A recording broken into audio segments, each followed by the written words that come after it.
everyone. A very energetic and electrifying good morning to all of you.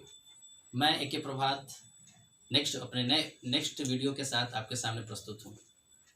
उम्मीद करता हूँ सब लोग अच्छे होंगे। आज जो मैं चैप्टर पढ़ाने जा रहा हूँ वो बहुत ही महत्वपूर्ण चैप्टर है। वैसे लोग जो स्पोकन इंग्लिश सीखना चाहते हैं, बोलना चाहते हैं, उनके लिए एक बहुत ही महत्वपूर्ण चैप्टर है। स्पोकन इंग्लिश में सबसे पहला चैप्टर होता है सेल्फ इंट्रोडक्शन, यानी खुद का परिचय। Introduction plays a very vital role in the field of communication, whether you are walking on the railway platform और travelling by plane. Introduction is everywhere. It is not mandatory only the person which you are talking about. Even non-living things has its own introduction. Suppose that you are selected for interview, and when you appear at the interview, the first question will be asked to you, that is, tell me something about yourself. खुद का परिचय देना, ठीक है। तो आइए हम जानते हैं कि कैसे आप खुद का परिचय एक सिलसिलेवार ढंग से एक सही क्रम में कैसे दे सकते हैं। आज मैं वही चीज़ें आपको सिखाने बताने जा रहा हूँ। तो आइए देखते हैं। इंट्रोडक्शन देने से पहले सबसे पहले आपके अंदर जो कर्टसी है, मैनर है, शालीनता है, वो चीज़ों का इस्तेमाल जरूर कीजिएगा। सबसे पहले हम वेलकम स्पीच यहाँ एक्सप्लेन करेंगे। Hello everyone, good morning, thanks for giving me this opportunity to introduce about myself. आपने सामने वाले को क्या दिया? सभी को गुड मॉर्निंग बोला और उन्होंने धन्यवाद दिया कि आपने मुझे ये मौका दिया है परिचय देने के लिए, इसके लिए तहे दिल से धन्यवाद। चलिए यहाँ मैं नाम लेता हूँ, आप भी कोई XYZ नाम ले सकते हैं। Hi, this is Mohit, 17 years old, standing before you to introduce about myself. Mohit, इसका एज है 17 वर्ष, वो आपके सामने खड़ा है अपना परिचय देने के लिए। Let me tell you one thing, मैं आपको बात बताना चाहता हूँ कि it is not mandatory for girls to expose their age. यहाँ पर मेंशन करने की जरूरत नहीं किसी भी गर्ल्स के लिए कि वो अपना एज को मेंशन करें। Next, place, I belong to Patna. कुछ लोग इस तरह से बोल सकते हैं, अगर कुछ लोग इस तरह से बोल सकते, आई एम फ्रॉम पटना, मैं पटना से हूँ।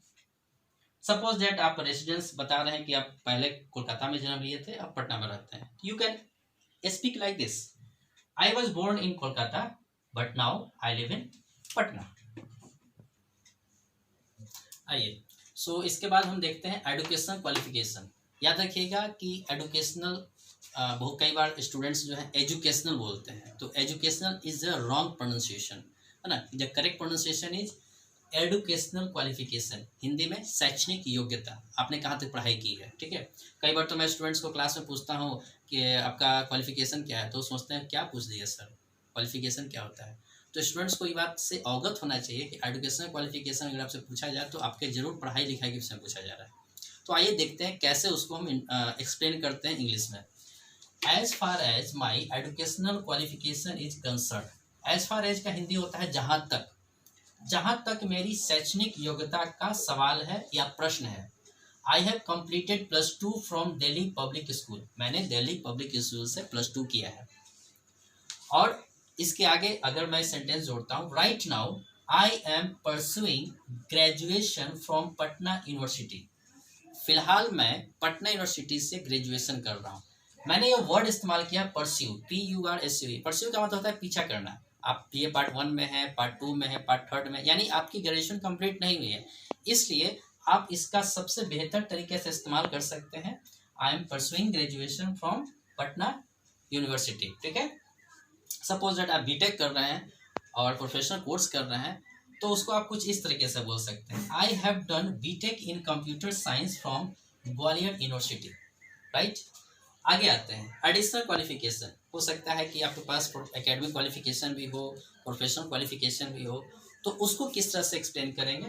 लेट अस सी, बिसाइड्स माई एकेडमिक क्वालिफिकेशन। देखिए मैंने वर्ड इस्तेमाल किया है बिसाइड्स, BESIDE। बिसाइड मतलब होता है बगल में, बट अगर उसमें से एस लग जाता है तो उसका अर्थ बदल जाता है। बिसाइड्स यानी के अलावा। बिसाइड्स माई एकेडमिक क्वालिफिकेशन यानी मेरे शैक्षणिक योग्यता, मैंने जो भी एकेडमिक पढ़ाई की है उसके अलावा, I have also done 6 months diploma course in computer from A local institute. मैंने किसी लोकल इंस्टीट्यूट से 6 महीने का डिप्लोमा कोर्स भी किया है। एक्सपीरियंस यानी अनुभव, आपके पास क्या अनुभव है? आई एम अ फ्रेशर, मैं फ्रेशर हूँ, and I M in the profession of teaching for more than 10 years, 10 सालों से भी ज़्यादा जो है मेरे पास टीचिंग का अनुभव है। देखते हैं अब हम एडिशनल क्वालिफिकेशन के बाद हम बात करेंगे एम पर। सो एम यानी लक्ष्य, क्या जीवन में बनना चाहते हैं? हर किसी का सपना होता है, ड्रीम। कहते हैं हमारे डॉक्टर कलाम जी एक बहुत ही खूबसूरत सा कोट बोले थे कि सपने वो नहीं जो नींद में आए झूठी उम्मीद जगाए, सपने तो वो हैं जो आपको सोने ना दे और जिंदगी में किसी के सामने रोने दे। सो एम जो है बहुत जीवन में इम्पॉर्टेंट होता है, लक्ष्य बहुत इम्पॉर्टेंट होता है। कहता है कि लक्ष्य विहीन प्राणी, एक एमलेस पर्सन जो है उसकी लाइफ में कहीं ठहरती ही नहीं है, कहीं लाइफ में वो पहुंच नहीं पाएगा अगर वो लाइफ में एमलेस है। तो एम होना बहुत ज़रूरी है। तो आते हैं एम को कैसे एक्सप्लेन करेंगे। I want to be an army officer, मैं एक आर्मी ऑफिसर बनना चाहता हूँ। आपका जो अगर एम है, आप IAS ऑफिसर बनना चाहते हैं, डॉक्टर बनना चाहते हैं, या सोशल एक्टिविस्ट बनना चाहते हैं, लीडर बनना चाहते हैं, you can put your aim in place of this. Hobby, शौक, हर किसी का शौक होता है ना? किस तरह से एक्सप्लेन करते हैं? रीडिंग स्टोरी, मेरा शौक है, मैं अपना शौक लिख रहा हूँ, आपका जो शौक है आप अपना मेंशन कर सकते हैं। Reading story, watching cricket and listening melodious song are my favourite hobbies, ये मेरे फेवरेट हॉबीज हैं। स्टोरी पढ़ना, क्रिकेट देखना और मधुर संगीत सुनना, ये मेरे पसंदीदा शौक है। स्ट्रेंथ, ताकत, यानी जहाँ आपको ताकत मिलता है, बल मिलता है ना? जैसे हम बोलते हैं कि I believe in determination, dedication, self confidence, ये आपकी ताकत है। मैंने यहाँ लिखा है as far as my skills and strengths are concern, जहाँ तक मेरे स्किल्स और स्ट्रेंथ का सवाल है, प्रश्न है। आई एम अ गुड राइटर, मैं एक अच्छा राइटर हूँ। Reader, speaker, listener, thinker and a table tennis player. आपके जो स्ट्रेंथ है आप मेंशन करें।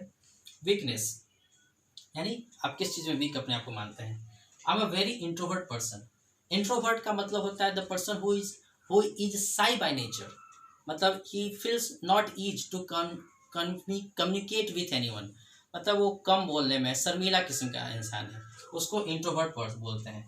तो आई am a very introvert person, मैं बहुत ही इंट्रोवर्ट पर्सन हूँ। विच इज वाई, इसी वजह से I have just few friends, मेरे पास कुछ दोस्त हैं। तो आइए देखते हैं इसके बाद, है ना, फैमिली बैकग्राउंड, आप अपने परिवार के विषय में किस तरह से इंट्रोडक्शन में शामिल करेंगे। Apart from my family, apart from my parents, apart means के अलावा होता है, अपार्ट फ्रॉम माई पेरेंट्स माने मेरे माता पिता के अलावा, इन माई फैमिली यानी मेरे परिवार में, I have an elder brother, मेरा एक बड़ा भाई है, एंड ए यंगर सिस्टर, एक छोटी बहन है।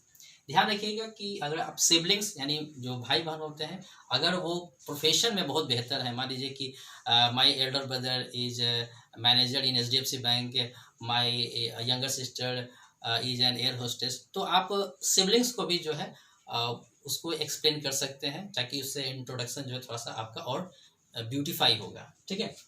टेम्परामेंट यानी स्वभाव, nature, attitude.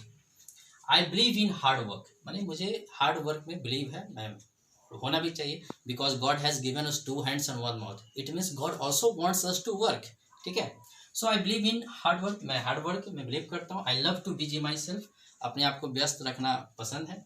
I have a burning desire to do something extraordinary in my life, मुझे अपने जीवन में असाधारण कार्य करने का ज्वलंत विचार है, इच्छा है। I have a burning desire to do something extraordinary in my life, and I am a great supporter of humanity, मैं मानवता का बहुत बड़ा समर्थक हूँ। And the last but not the list, I also like spending time with my family, मुझे अपने परिवार के साथ समय बिताना अत्यंत पसंद है। सो डियर रीडर्स, लिसनर्स, आपसे रिक्वेस्ट है कि मैंने जो इंट्रोडक्शन, जहाँ तक मैंने प्रयास किया है कि आपको बेहतर तरीके से प्रेजेंट कर सकें, अगर ये इंट्रोडक्शन बेहतर आपको लगे, कोई वीडियो बहुत बेहतर लगे, इसको लाइक शेयर तो करिएगा ही, और अपने कमेंट्स में कुछ लिखिएगा कि अगर आपको प्रैक्टिस कीजिएगा, सीखने की कोशिश कीजिएगा। देखिए एक कविता है एक कवि की, बहुत ही खूबसूरत सी, और अक्सर मुझे बहुत ही टचिंग लगता है हार्ट को, है ना। कभी कभी हम लोग बहुत मेहनत करते हैं और मेहनत करने के बाद जो मन माफिक रिजल्ट, जो परिणाम होता है वो नहीं आता है, उस पर यह कविता जो है समर्पित है। जिस मिट्टी ने लहू पिया है फूल खिलाएगी ही, जहाँ इतना मेहनत किया वहाँ तो कुछ ना कुछ रिजल्ट आपको परिणाम मिलेगा ही। जिस मिट्टी ने लहू पिया है फूल खिलाएगी ही, तुझको तेरे मंजिल से वो मिलवाएगी ही, और अधिक ले जांच देवता इतने क्रूर नहीं है, थक्कर बैठ गए क्या भाई मंजिल दूर नहीं है। इन्हीं शब्दों के साथ that's all about me. Thank you.